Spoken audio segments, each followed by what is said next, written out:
Shahinur Rahman ID থেকে প্রশ্ন করা হয়েছে, আমাদের সমাজে দেখা যায় স্বামীর ইন্তেকালের পর স্ত্রীর নাক, কান ও গলা থেকে সমস্ত গহনা খুলে নেওয়া হয় এবং বিধবা স্ত্রীর জন্য এগুলো পরিধান করাকে পাপ মনে করা হয়। শরীয়ী দিক থেকে এর হুকুম কি?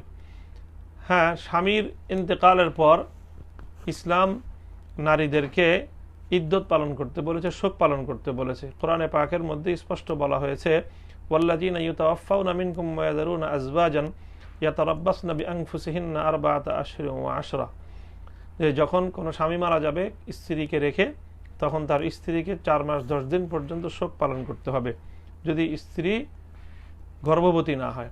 আর যদি স্ত্রী গর্ভবতী হয় তাহলে তার গর্ভের সন্তান ভূমিষ্ঠ হওয়া পর্যন্ত তাকে ইদ্দত পালন করতে হবে, শোক পালন করতে হবে।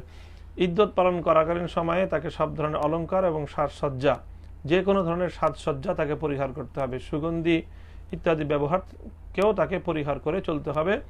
একেবারেই সাদাসিধে ভাবে তাকে, যেই ঘরে থাকা অবস্থায় তার স্বামী ইন্তেকাল করেছে সেই ঘরে অবস্থান করতে যদি সমস্যা না হয় তাহলে সেখানে থেকেই সে ইদ্দত পালন করবে। কাজেই এই সকল অলংকারগুলো স্ত্রীর শরীর থেকে খুলে ফেলা এটি শরীয়ত সম্মত।